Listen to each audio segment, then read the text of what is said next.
following clip is taken from a full episode of Hooligan Radio, our podcast where we talk movies, gaming, cryptids, conspiracies, true crime, and much, much more. If you like videos like this one, please consider subscribing and checking out our full-length podcasts here on YouTube or on iTunes if you just search Hooligan Radio. Thank you for watching. So, I have to admit, something I'm kind of embarrassed about. I've never seen Rick and Morty. What? How have you never seen Rick and Morty? Everybody who's listening to this podcast, we are looking for a new third member to the podcast. We're pausing this. Well, yeah. I mean, again, I would love to watch it. It just comes down to it's not on Netflix. It's not on Netflix, right? It's not on Netflix. So it's like, I mean, that's just my ignorance, you know. Wasn't it on Netflix for a short period of time, like the first season was on Netflix while it was coming out. Yeah.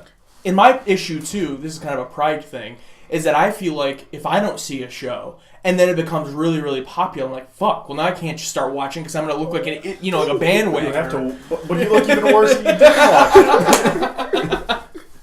it. So, yeah. I'll watch it then. We've agreed. You have to watch it. All right, so tell me about Rick and Morty. Yeah. Why does everybody love it so much? So, it's just different. Okay, first of all, we'll back at it again. We're talking about Dan Harmon. Dan Harmon is a genius. Okay. He's not the only genius, but he is a genius. Community. Have you seen Community? Yes, I've seen Community. I haven't watched like the whole show, but I've seen several episodes. Community is great, and it fits right into its spot. Rick and Morty is on Adult Swim. So, First of all, they don't have any limitations of being on a prime time network. Yeah.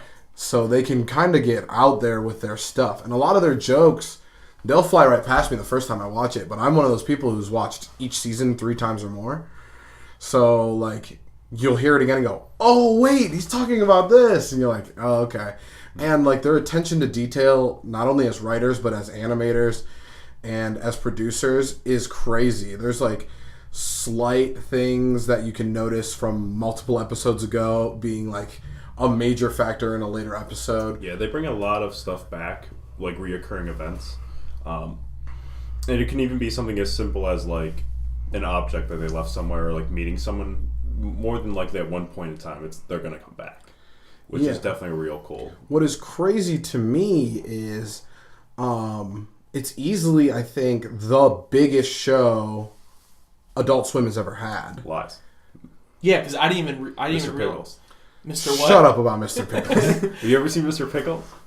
Maybe. No. That one is on Netflix. Mr. Pickles? Mr. Pickles. You I'm do not want to watch. 50% sure it's on Netflix. If you're listening to this podcast, do not watch Mr. Pickles. But there's also... You will hate it. Will Zach love is it. just crazy. But it's unrelated, but there's also a meme about a pickle in Rick and Morty, right? Yes. That's Okay. Pickle Rick. That's But there's also Mr. Pickles, which is the story about it. It's another animated show, but it's a satanic dog, pretty much. You bring up a good point is Rick and Morty's jokes are so developed across the episode that it's hard to meme them. So this Pickle Rick is huge. Everybody says, oh, I'm Pickle Rick or whatever, right? Mm-hmm. And, like, that's not even a funny part of the show. They have so many things that everybody's like, oh, I'm Pickle Rick. You're like, okay, like, yeah, he was a pickle. That was cool. But, like, they just have all of these jokes that are so drawn out that you can't put them on the internet easily without uploading the whole episode. And I think that that's pretty dope considering that they get all this exposure, but, like, their memes are trash. Yeah. They're probably one of the newest shows that have, like, the biggest cult following that's been in a long time. Oh, like, yeah, they made trust me. McDonald's bring back Szechuan sauce. Yeah. Or however you pronounce it. And then they started riots because there wasn't enough. And then they brought it back again. So this is the problem. Rick and Morty as a show is pretty good. Rick and Morty as a fan base is the worst fan base to ever exist. 100%. I would rather hang out with 150 Star Wars fans than hang out with 3 Rick and Morty fans at a McDonald's. Oh, no. Like, Oh, no. They're trash humans a lot of the time. This is so, like, wild. You still want to watch it? So, like, if you watch Rick and Morty, you're like, yeah, Rick and Morty's cool, but, like, you don't go, Rick and Morty's my favorite show ever. You're like, it's whatever.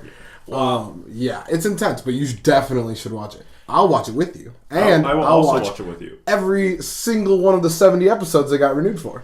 Yeah, we haven't even gotten into that, so let's say my dumbass watches watches the ones that have already been made. We're watching them after this. So 70 episodes, I mean, that's, from what I've read, they have about 10 episodes a season, so that's 7 seasons. Mm-hmm. Do you think, obviously it's a popular show and people like it, but do you think that there's anything wrong with networks getting more, almost more bold to make these big commitments to shows like this because they're so hot right now? Is it going to be hot 7 years from now if that's how long it takes to make, or... This is, the problem that I see with it is that Adult Swim is booking Rick and Morty like another studio would book Family Guy. Mm-hmm. And they're nothing alike. You kind of know what you're going to get when you watch a Seth MacFarlane show. Mm-hmm. Like, his jokes.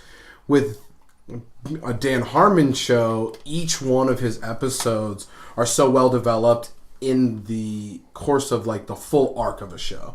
So like it's hard for me to think that in season 10 episode 7 like you're going to have to reference back to season 1 episode 4 and they will do it perfectly. And they'll do and what the hard part is I don't think it's going to lose steam. I think the writers are going to are going to struggle to write it as a quality as it is before. That's what bothered me is everybody was freaking out because everybody's freaking out on the writers, Dan and Justin Roiland, because they were like posting pictures and doing whatever because they hadn't got booked by Adult Swim. Yeah. But like Dan Harmon and Justin Roiland were like, we can't work unless they pay us to work. Like if this studio doesn't want another season, we can't give them another season. Yeah. So, and then all of a sudden, Justin Roiland's like, yo, we got booked for basically 7 more seasons. Mm-hmm. Like, more than double what they already have. So, like, I don't know if they got a good price in bulk or something along those lines, but... How do you buy Rick and Morty episodes? A bulk and discount? That's pretty good. No, I mean, I do think that's pretty crazy. I think about all my favorite shows and what the fan bases of those think.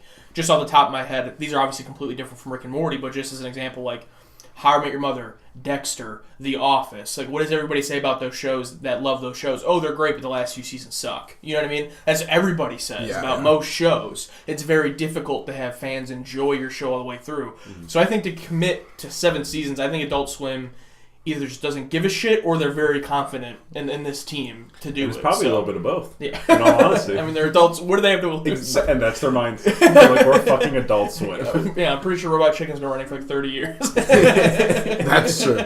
Robot Chicken's been around forever.